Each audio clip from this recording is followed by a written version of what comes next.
I don't know how I'm going to get through this offseason, guys. I think it was just Friday where I was talking about the tea leaves, trying to piece together things that Russell Wilson was saying about the offseason, talking about an offense that he found to be passive, that wasn't going for it, if you will. Now, this morning, you wake up to a tweet by one Jason Canfora of CBSSports.com. Now, personally, as someone who used to cover the Houston Texans, everyone in Houston takes things that Jason Canfora says with a bit of a grain of salt. That said, I will not dismiss his obvious connection to Russell Wilson, given that he has interviewed Russell Wilson over the past year, and I'm sure his agent Mark Rodgers, in addition to something that I have been finding out more and more about over the last 24 to 48 hours, which is that Russell Wilson has a camp. I refuse to call it a camp. I'm going to call it a cult, because it does feel as if there is this monarch who is sitting and has all of these gossiping people around him who are saying all sorts of things about what's going through our noble king's mind. Here is what Jason Canfora tweeted last night. Quote, I'm hearing Russell Wilson's cult has grown increasingly frustrated by the Seahawks' inability to protect the 8-time Pro Bowler. He has been sacked 394 times in 9 seasons. This situation warrants serious monitoring.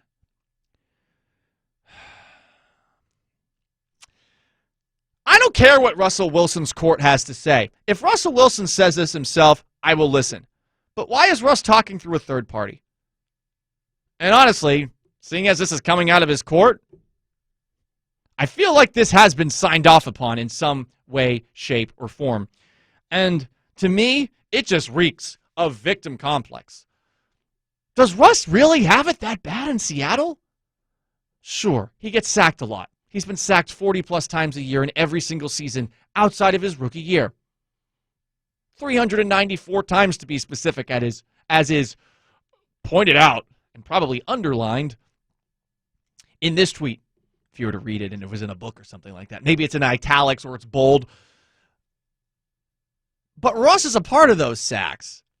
And to me, this feels consistent with something that I have been seeing out of Russell Wilson over now my year and a half here in Seattle, which is that Russ asks for a lot. I have no problem with a quarterback asking for a lot.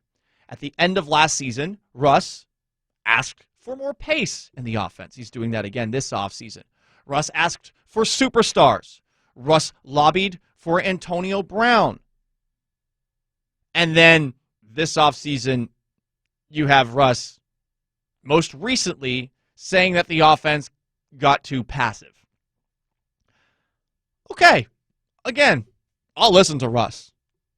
I'll take his thoughts into consideration.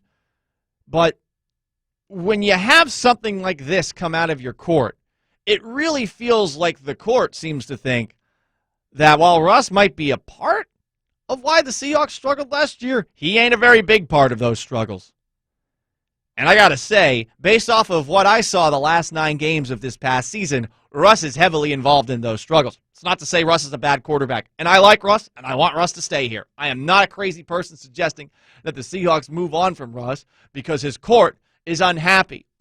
It's so hard for us on a 12-4 football team sitting in Russell's inner circle. So hard.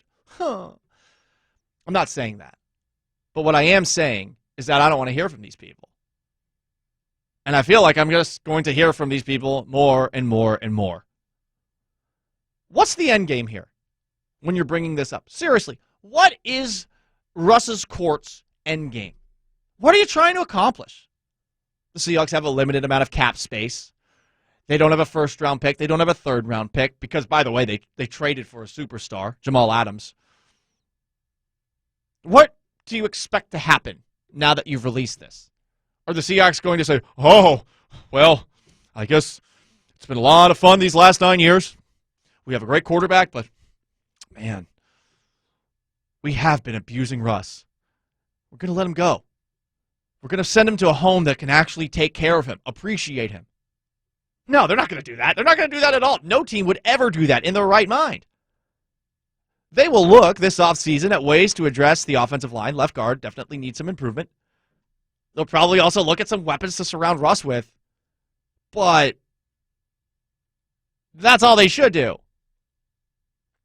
Russ is entitled to more. Here's what I want to be entitled to, Russ. I would like to see less sacks. You have been sacked 40 times a season for the last 8 years.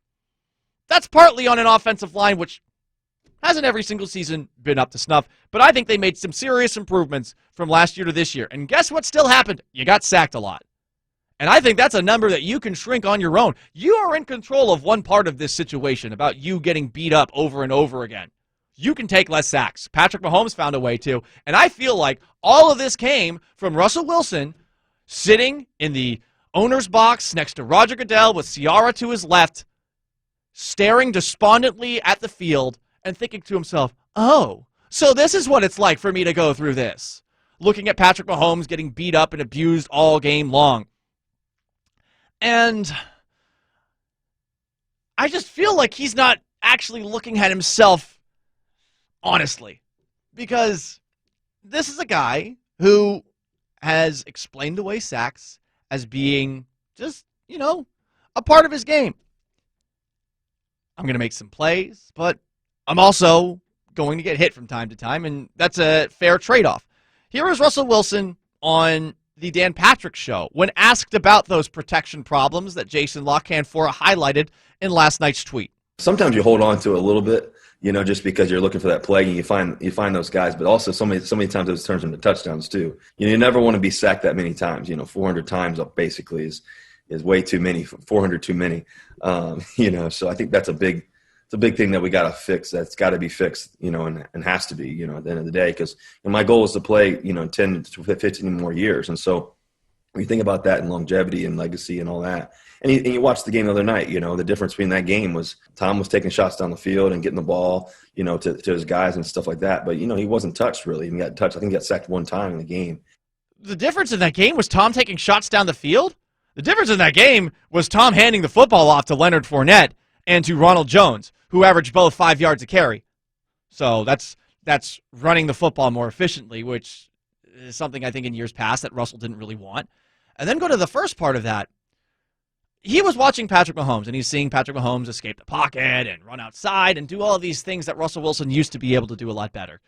Russ needs to be thinking about his long-term future in the NFL, and that long-term future means that he's going to have to start doing what Aaron Rodgers has suddenly started doing, throwing the football away, giving up on plays. He's 32 years old. He is really fortunate to this point that he has not missed a game due to injury with all the shots that he has taken, sometimes because of the offensive line, sometimes because he's been holding the football too long. And I want to make it clear, I am not saying that Russell Wilson is always the fault for the sacks that he takes, but going back and watching some of the third down issues that they had for a piece that they did for 710sports.com, I think there were, 90 or so third down failures that I had looked up and rewatched in that. And I would say that on about 25, 26, 27% of those, Russ was holding on to the football too long. There were guys that maybe weren't open, and he should have done something there, or he just made a bad throw after the fact, and that's why those third down conversions were such a struggle for the Seahawks this past season. Russ needs to look at himself in the mirror and be honest with himself and ask this question, and tell his court to shut up. Ask this question. Hey, can I still evade the rush the same way I used to be able to do? And I think that the honest answer for him should be no. You can't. And, yeah, I suppose that could lend credence to the idea of upgrading the offensive line, which I think that the Seahawks are going to try to do in some way, shape, or form. But some of the onus is on Russ. And hearing what I read from Jason Canfora coming out of Russell Wilson's court, and I will read it for you one more time.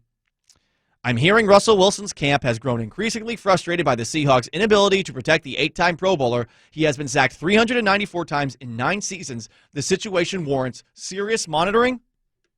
That feels like a guy and a camp, a court, that is playing the victim card. And I just think that's rich for a guy that's the quarterback of a 12-4 team. It turns me off, and this is just day 2 of the official NFL offseason, and I'm probably going to lose my mind by the end of it if this is just day 2 of Mark Rodgers, Russell Wilson's agent, SZN, S-Z-N. That's what the kids do.